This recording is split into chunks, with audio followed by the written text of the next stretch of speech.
ముఖ్యమంత్రి జగన్మోహన్ రెడ్డి అవినీతిని రాష్ట్ర ప్రజలకు తెలిపేందుకు పులివెందులలో పోటీ చేసి ముఖ్యమంత్రిని ఓడిస్తానని Bigg Boss fame Tamanna Simhadri తెలిపారు.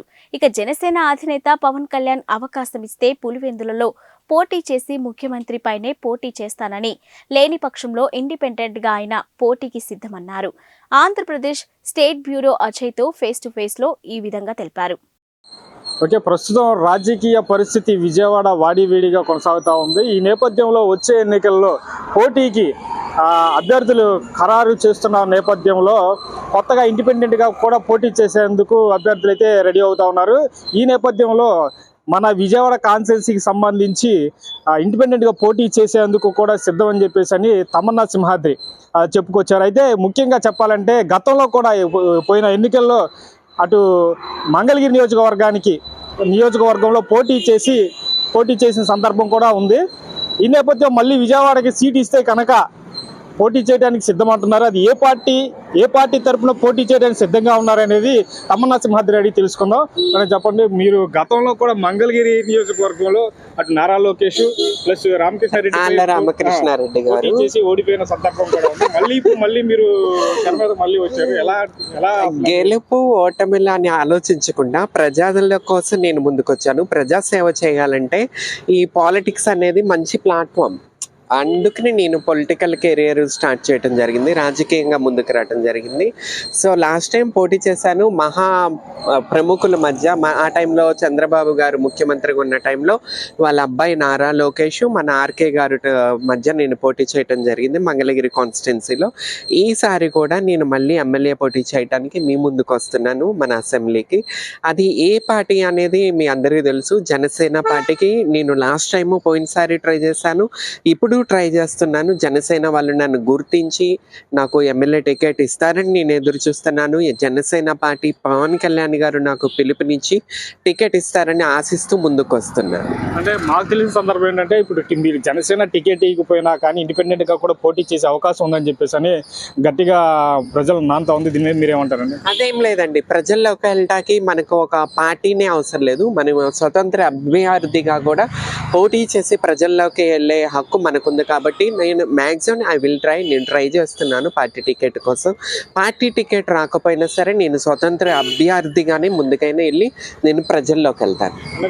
ఒకటైతే మీరు నిజంగా మెచ్చుకోవచ్చు, ఒక ట్రాన్స్జెండర్గా ఉంటూ ఈ రాజకీయంలో రావడం అనేది చాలా నిజమైన గ్రేట్. అదేంటి మాట తప్పు? ఒక ట్రాన్స్జెండర్ గా ఉంటూ అనేది తప్పు. ట్రాన్స్జెండర్స్ మనుషులు కదా. అలా కాదండి, అంటే సమాజంలో మీరు ముందుకు వచ్చి అదేం లేదు. ఇప్పుడు మీరు ఎలా ఒక పురుషుడికి స్త్రీకి పుట్టారు, అలా అదే విధంగా నేను ఒక పురుషుడికి స్త్రీకి పుట్టాను. అదేం లేదు, అందరూ ట్రాన్స్ ఒకేలా ఉండాలని రూల్ ఏం లేదు. ఐఎమ్ ఫస్ట్ నుంచి నేను మోడలింగ్, టీవీ ఇండస్ట్రీ అన్ని చేసుకుంటూ వస్తున్నాను. అలాగే నా ఫ్యామిలీ బ్యాక్గ్రౌండ్ కూడా పొలిటికల్ బ్యాక్గ్రౌండ్. మా పెద్దనాన్నగారు సింహాద్రి సత్యనారాయణ గారు దేవాదాయ శాఖ మంత్రి, తెలుగుదేశం పార్టీలో మన నందమూరి తారక రామారావు గారి హయాంలో పనిచేశారు. సో నా family background political background. So అందుకని నేను పొలిటికల్గా రావడంలో ఒక ట్రాన్స్ ఫీమేల్ అదేం లేదండి. ఐఎమ్ హ్యూమన్, అందరం మనుషులమే, ఎవరికైనా హక్కు ఉంది. అంటే ఏ పార్టీ తరఫున, జనసేన పార్టీ తరఫున పోటీ చేస్తున్నారు? ఎక్కడ పార్టీ, విజయవాడలో ఎక్కడ పోటీ చేస్తున్నారు? తూర్పు నియోజకవర్గం కావచ్చు, లేదా మా తాతలది ఊరైన అవనిగడ్డ అయినా అవ్వచ్చు. ఈ రెండిట్లో నేను చూసుకోవాలి. అదైనా అవ్వచ్చు, లేదంటే పులివెందలలో జగన్మోహన్ రెడ్డి గారి మీద నాకు ఆల్రెడీ నేను చూస్తున్నాను. పులివెందల కాన్స్టిట్యున్సీలో జగన్మోహన్ రెడ్డి గారి మీద పోటీ చేయాలని, అది పవన్ కళ్యాణ్ గారు ఆదేశించాలని చెప్పి నేను ఎదురు చూస్తున్నాను. ముఖ్యమంత్రి జగన్మోహన్ రెడ్డి 175 స్థానాల్లో కూడా గెలుపొందుతారని చెప్పేసి అని చెప్పుకొస్తా ఉన్నారు. ఇప్పుడు మీరే అంటున్నారు, ఇప్పుడు ఏదైతే ముఖ్యమంత్రి జగన్మోహన్ రెడ్డి కాన్స్టిట్యున్సీ మీదే జగన్మోహన్ రెడ్డితో పోటీ చేయడానికి సిద్ధంగా ఉన్నారు. ఏ విధంగా మీరు అసలు ఎలా కాన్ఫిడెంట్ అండి? అసలు ఇప్పుడు ప్రజలు కాన్ఫిడెంట్ ఏం లేదండి. వైఎస్ రాజశేఖర్ రెడ్డి గారి మీద ఉన్న అభిమానంతో మన ఆంధ్రప్రదేశ్ ప్రజలు ఆయన పుత్రుడైన జగన్మోహన్ రెడ్డికి ఒక ఛాన్స్ ఇద్దామని ఆయనని గెలిపించడం జరిగింది.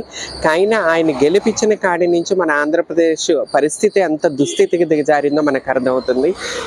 మన రోడ్లు అసలు ఎంత దీనమైన పరిస్థితి అండి. అసలు అంత మనం బీహార్లో ఉన్నామా, ఎక్కడున్నామా, అసలు అంత హీనమైన స్థితిని గెలిపించారు జగన్మోహన్ రెడ్డి. మన ఆంధ్రప్రదేశ్ ప్రజలు ప్రతి ఒక్కరూ విరక్తి చెందున్నారు. సో కంపల్సరీ ఆయన ఓటమి చూడటం అనేది కంపల్సరీ అండి. అదేదో పథకాలు అవి ఇవి తీసుకొచ్చారు. అవి ఏంటంటే ప్రజలకి, ఆటో డ్రైవర్లకైనా, అంగన్వాడీ టీచర్లకైనా, ఎవరికైనా అది ఒక లంచకొండితనంతో అలా అలవాటు చేస్తున్నారు. కానీ వాళ్ళకి తెలుసు దానివల్ల వాళ్ళకి భవిష్యత్తు ఉండదని తెలుసు. సో ఇప్పుడు ఎవ్వరూ కూడా జగన్మోహన్ రెడ్డికి ఓట్లు వేయరని చెప్పి నేను బల్లగుద్దినట్టు చెప్తున్నాను. కాన్స్టిట్యున్సీలో మీరే గెలుస్తారన్న ఒక నమ్మకం కంపల్సరీ అండి. ప్రజలు విరక్తి విసిగెత్తున్నారు. కంపల్సరీ కొత్తదనం కోరుకుంటున్నారు. కొత్త నీరు. ఇప్పుడు మన ప్రజలు కూడా మారారు. మార్పు వచ్చింది. సోషల్ మీడియా డెవలప్మెంట్ అయింది. ప్రజలకి కావాల్సింది ప్రజానాయకులు కావాలి. ఎక్కడో గుళ్ళో కూర్చుని దేవుళ్ళలాగా ఇప్పుడు మీరెళ్ళి జగన్మోహన్ రెడ్డిని కలవాలంటే కలవగలరా? ఇప్పుడు ఎవరికైనా ఏదన్నా తప్పు జరిగింది, ఎవరైనా ప్రాబ్లమ్స్లో ఉన్నారు, వెళ్ళి సీఎంని కలవగలరా? కలవలేరు. ఎందుకంటే ప్రజలకు తెలుసు, ప్రజలు గుర్తిస్తున్నారు, తెలుసుకుంటున్నారు. ప్రజల్లో వ్యక్తి ప్రజానాయకులు కావాలి కాబట్టి కంపల్సరీ నా అలాంటి వాళ్ళని ముందుకు తీసుకొస్తారని, గెలిపిస్తారని చెప్పి నేను మనసారా నమ్ముతున్నాను. ఇప్పుడు ఎలక్షన్లోకి వచ్చే ముందు అనేక హామీలు ఇవ్వటం జరుగుతూ ఉంది. ప్రజలకు హామీలు ఇచ్చి గెలుపొందుతాను. మీరు ఇప్పుడు రేపు వచ్చే ఎన్నికల్లో పోటీకి సిద్ధం అంటారు కదా, మీరు ప్రజల్లోకి ఎటువంటి హామీలతో ముందుకెళ్తారు? ఎటువంటి ప్రజలకు భరోసా కల్పిస్తారు? ఏదైతే మన జగన్ ప్రభుత్వం చేయలేక ఇది చేసిందో అవన్నీ ముందుకు తీసుకెళ్ళి నేను ప్రజలకి ఆ సదుపాయాలు కల్పించాలని చెప్పి నేను ఈసారి పులివెందుల నుంచి జగన్మోహన్ రెడ్డి మీద పోటీ చేయడం జరుగుతుంది. ప్రజలకు మీరు ఏ విధంగా సహకరిస్తారండి? ఒకరు గెలిచిన తర్వాత మీరు ప్రజలకు ఇచ్చే నేను భరోసా హామీలు ఏముందండి? భరోసా ఏముంది? ప్రజల కోసం వచ్చిన ప్రజానాయకులు మేము. కంపల్సరీ ప్రజలకి ఏ కావాలో అవి తెలుసుకుని ముందుకెళ్తాం. మెయిన్ అండి రోడ్లు అదేం లేదు. మా కోట్ల ఆస్తులు వద్దు, మాకు ఎవరు వెనకాల తినే వారసులు లేరు, నాకు పిల్లలు లేరు, భర్త లేడు. నేను ఒక సన్యాసిని లాగా ముందుకు వస్తున్నాను కాబట్టి ప్రజల కోసమే పనిచేస్తాను. జగన్మోహన్ రెడ్డి లాగా కూతుళ్ళు వాళ్ళు అమెరికాలో చదువుకుంటూ కోటేశ్వరి ఇచ్చాం అదేం లేదు. సో మీకోసం వచ్చాను, మీ ముందుకు వస్తున్నాను. సో గైస్, గెలుపోవటంలో అనేవి సహజం. కానీ రాష్ట్ర ముఖ్యమంత్రి జగన్మోహన్ రెడ్డి చేస్తున్న అవినీతి